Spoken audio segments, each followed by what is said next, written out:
Hello, I'm Anatole, and welcome to my review of Mr. Miracle, issue number 10, released in August of 2018. It scored 9.1 from the critics on Comic Book Roundup and 9.1 from the users on Comic Book Roundup. Plot summary courtesy of Comic Book Roundup. Darkseid has put an offer on the table, something that can end the war between New Genesis and Apocalypse once and for all. The stakes are high, but peace is important. Mr. Miracle finds himself caught, having to make a decision that won't just change the new life he's been building, but potentially the entirety of the universe. And this issue is an echo of issue number 5, which was the last day on Earth for Mr. Miracle before he had to give himself up to Darkseid. And here, instead of Mr. Miracle's life being the sacrifice, it is the life of his son and Marta's son, Jacob. But just like how that issue took small incidents and gave them a lot of weight because of the foreshadowing of death, this issue also gives weight to planning for Jacob's birthday party, an important event in the life of Jacob, but trivial in the grand scheme of things, and becomes much more important because it will be the last time they see Jacob before he is given to Darkseid to be raised as his own child. And so what Tom King does very well is to take very ordinary, awkward moments and give them a greater depth while also highlighting the way that they are very ordinary, plebeian. So give a superhero a conversation about going shopping and give it the undertext that it's the last time they'll be shopping before they give their son up to die. And then you have a scene in Mr. Miracle. And here, the one that I really like is when he goes to, it's kind of like a entertainment store, and he candidly reveals to the clerk that he needs to make a decision, and it's going to hurt someone he loves. He doesn't say he's giving up his son so that Darkseid will raise him as his own child. He says it's a work thing. So you see here he says,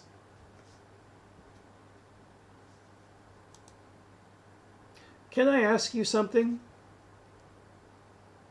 And the clerk is on about these membership rewards. Membership rewards will get you discounts on selected items. Plus you earn points toward a $5 gift certificate, which can be redeemed on selected items. And so they're talking at cross purposes. Mr. Miracle Scott has something very weighty he wants to talk about. But here, this clerk, Chet, his whole motivation is to do well in his job, which means selling more of these gift certificates. And then so Scott just breaks the moment by being too candid.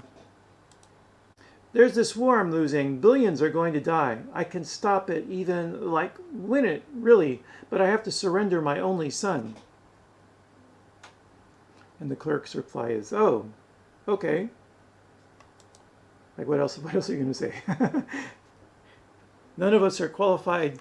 None of us are qualified to have that conversation. "I don't know what to do. What should I do?" And the clerk says, "Yeah, that's tough. Damn." The way I look at it, so here he kind of gives a plea for a utilitarian solution. The way I look at it, it's like life needs more happiness. The whole point of it all is to maximize happiness for the most people. Not like quick pleasure or whatever, but a deep, meaningful bliss thing. And so the clerk, he proposes what's basically the life equation, a contrast to Darkseid's anti-life equation. But the downside is that because it's utilitarian, it means you sacrifice one for the good of the many. But I think it's an interesting concept because the idea of this anti-life equation is so hard-boiled into who Darkseid is that to actually ponder, well, what if the good guys, the heroes, have that opposite, the life equation? What exactly would that be? And so apart from these awkward little moments that illustrate the pain the characters are going through, and all the little episodes that happen within we for example, Funky Flashman says that Jacob is telling him this story about a god who's eating a sun, which kind of could be Galacticus. But that it returns to the theme of the lies that we tell ourselves, the stories, how we create ourselves through these fictions that we share with others. That's a recurring theme throughout the series. What really struck me about this episode is that the quiet moments are so strong. So the very end, when Scott is trying to convey to Barda that he wants to risk his life by going straight to Darkseid, delivering the baby, but then attacking him, something that could cost him his life. Barda this whole time is just playing on her mother box. So it's almost the kind of scene you would write for actors and not for characters in a comic book, because there's so much stillness. Then in a scene like that, you want to give an actor or actress business to do. And here, Barda's business is fiddling around with the mother box. That's something you would think about if you were staging it, putting it up on the stage. But here instead, the staging that occurs is the staging that's done by mitchgerads. And because the whole series has that nine panel grid, mitchgerads is allowed to treat whole pages for the moments, those individual little beats that you would normally only consider if you were writing for an actor. Even a writer for prose in a novel wouldn't think about them so much, because you wouldn't have to detail every single motion the actor's doing. But mitchgerads has 9 panels to fill, and his business, his stock and trade in the 9 panel grid is individual beats. So you have to think about how are you going to illustrate the character throughout 9 panels, and that involves giving them business and then breaking the business to show that there is a significant moment for the character. So if Barda needs to come to a decision to support Scott, you have her fiddling with the mother box, and then when she puts it down, that means she's decided she's also going to go with Scott and risk her life for that. So the final thing I want to talk about are the colors, because mitchgerads always has a main color and then secondary colors.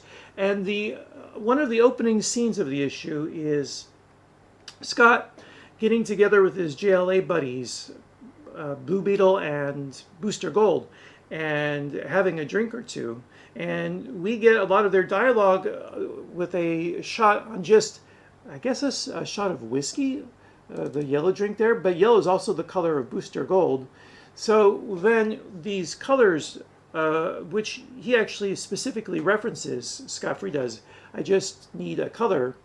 Those colors become the thematic elements for the issue. So we get blue, gold, red, and yellow. Blue, gold, well, gold and yellow are the same. So blue, yellow, red, and blue. So maybe those 3, blue, yellow, and red. And blue, as we see here when he comes home, kind of gives that feeling of melancholy and quiet. And then when Scott's in the shower, and for him, it's a moment of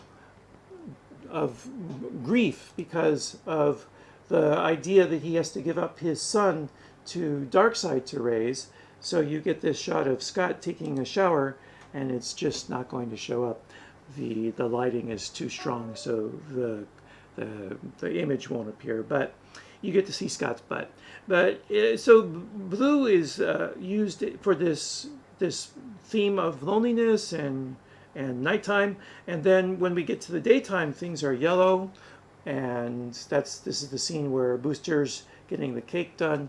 And so those contrasts between blue, yellow, and red highlight the emotions of the issue, and also the way that these friendships that Scott has leave him feeling more alone than comforted, because this decision he has to make is so weighty and it's going to affect the life of his son.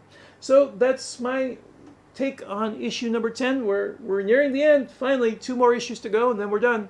So I hope you'll join me for issue number 11, my review of issue number 11. And I don't know how long that's been happening, but the focus has been on the plant and not on me. Probably about a minute or 2. And so that's it for my review of issue number 10. I hope you'll join me again for my take on issue 11, and that's all for now. So take care and be well. Goodbye.